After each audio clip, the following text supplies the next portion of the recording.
खुलुमबाय बे समाव बडोलेण्ड इंखं टेलिभिजननि स्टुडिअ'आव आं ज्योति बसुमतारी। खुलुमबाय आं निहा ब्रह्म। दिनैनि गाहाय रादाबफोराव दं। मणिपुर पुलिसा रां जाख्ल'नायनि दायाव आरपीएफ पीएलएनि सोद्रोमाखौ खादों। अमा बेदर फाननायाव होबथानायखौ बोखारबाय। कामपुराव रेलगारिजों सौग्रावना मा 7 मैदेर थैदों। इस्टार्न कमान्डनि जिअ'सीआ भारत बांलादेश सिमायाव दावबायदों। कामपुरनि रेल जाब्रबथायखौ नायबिजिरनो गिबि मन्थ्रिनि बिथोन।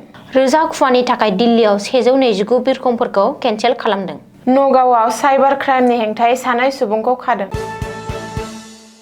दानिया फैदो आबुं रादाबाव।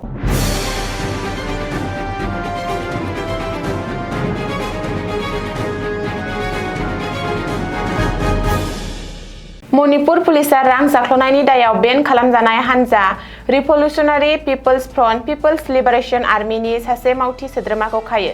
हमजानाय सुबुंखौ इम्फल सानजा जिल्लानि सिङाव थानाय परबी आवां लैकेनि थागिबि थांजाम सुरन कुमार सिंह उर्फे राजेश आसौ आरो लुवांसा होननानै सिनायथिदों।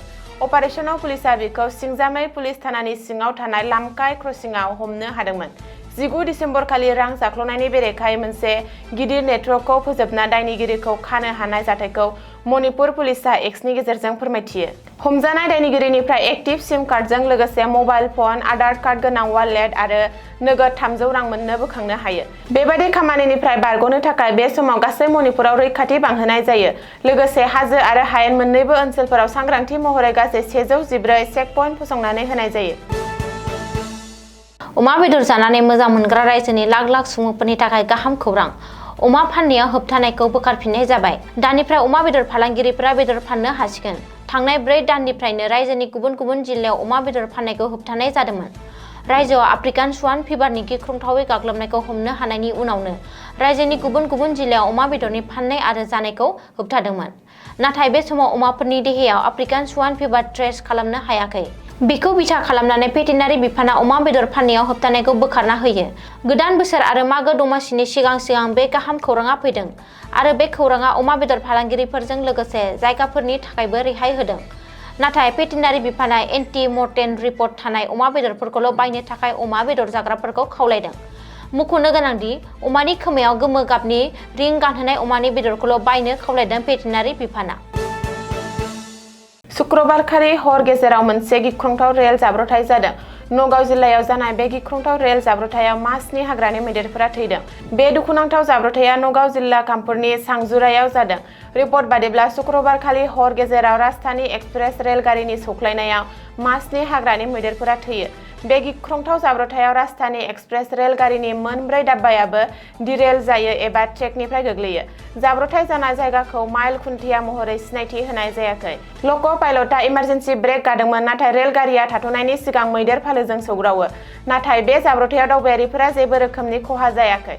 हरनि समाव हाग्रानि मैदेर फालोआ आदार नागिरनानै ओंखारबोदोंमोन आरो रेल लाइनखौ बारस'दोंमोन। बे समावनो रेलगारिया सौग्रावफैयो। मिज'रामनि साइरांनिफ्राय गोदान दिल्ली फारसे रावना होदोंमोन रेलगारिया। बे जाब्रबथायनि जुनै गं 6 रेलगारिफोरनि सिबिथायखौ दोनथ'नो गोनां जादों। जेंनायाव गोग्लैनाय दावबायारिफोरनि थाखाय एनएफ रेलवेआ गंसे जर'खा रेलगारिनि राहा खालामदों। बेनि अनगायैबो 0361 2731 621, 2731 622, 2731 623 नम्बरनि मोनथाम हेल्पलाइन नम्बर फोसावदों। रिपर्ट बादिब्ला जाब्रबथायनि जुनै Rangia new Tinsukia express, Guwahati Jorhat town Jan Shatabdi express, Guwahati Badarpur vistadome express, new Tinsukia Rangia express, मारिय'नि गुवाहाटी एक्सप्रेस आरो लामदिं गुवाहाटी पेसेन्जार रेलगारिनि सिबिथायखौ केन्सेल खालामनाय जायो। बांलादेशआव बावैसो सोमजिनाय हारियारि दाङाबाजिखौ नोजोर होनानै इन्डियान आर्मिनि इस्टार्न कमान्डनि जेनेरेल अफिसार इन चीफ सुंद'यै जिअ'सी लेफ्टिनेन्ट जेनेरेल आरसी तिवारीआ भारत बांलादेश सिमायाव दावबायदों।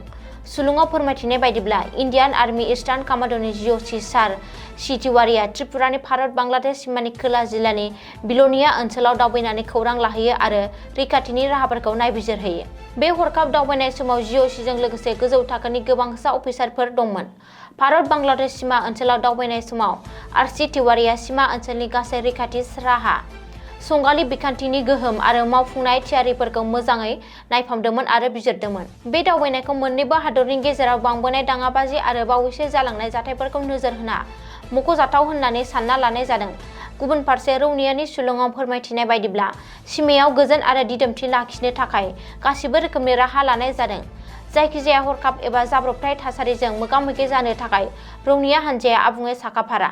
बे दावबायनायनि गुबै थांखिया सिमायाव थानाय रौनियाफोरनि गासै थियारिखौ नायनायमोन। नगाव जिल्लानि कामपुराव खारफुनाय रेलगारिजों सौग्रावनानै मासनि हाग्रानि मैदेर थैनाय जाथायनि सायाव नायबिजिरनो बिथोन होबाय गिबि मन्थ्रि डक्टर हिमन्त बिश्व शर्माया। मख'नो गोनांदि कामपुराव जानाय गिख्रंथाव रेल जाब्रबथायाव आदार नागिरनानै ओंखारबोनाय मासनि हाग्रानि मैदेरा थैदों। बे खौराङा आसामनाङै गोख्रों बिजाथाइ सोमजिहोदों। अखं आसामनिफ्राय लानानै आफां आसामसिम सोमजिनाय बायदि बायदि बिजाथाइफोरखौ नोजोर होनानै गिबि मन्थ्रि डक्टर हिमन्त बिश्व शर्माया बे जाब्रबथायखौ गोख्रोङै लादों आरो बे गिख्रंथाव जाब्रबथाय जानायनि सायाव नायबिजिरनो थाखाय गिबि मन्थ्रिया हाग्रा बिफानखौ बिथोन होदों।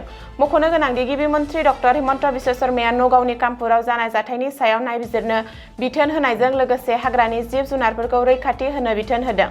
गिबि मन्थ्रिनि बिथोननि उनावनो हाग्रा बिफाना जाथायसालियाव थांनानै रेल इन्जिनजों लोगोसे सानै रेल ड्राइभारखौ एरेस्ट खालामो।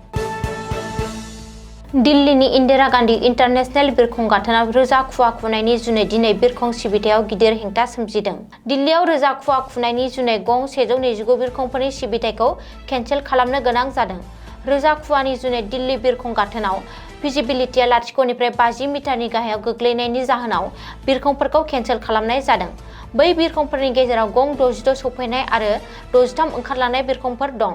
बिरखं गाथोननि बिबानगिरिफोरा फोरमायनाय बायदिब्ला खुवाया ओरैबायदि रोजामोन दि केट 3 टेक्न'लजिनि गेजेरजोंबो गोबां बिरखंफोरा बिरनो हायाखैमोन। इन्डिग' एयार, इन्डियान एक्सप्रेस आरो स्पाइसजेट बायदि एयारलाइन्सफोरा दावबायनायखौ सिगांग्रो सांग्रांथि होखाबाय। बिरखंल' नङा, रोजा खुवा खुनायनि थाखाय साहा भारत फारसे थांनाय गं 25 निबो बांसिन रेलगारिफोराबो गोबां सम लेट जानानै खारगासिनो दं।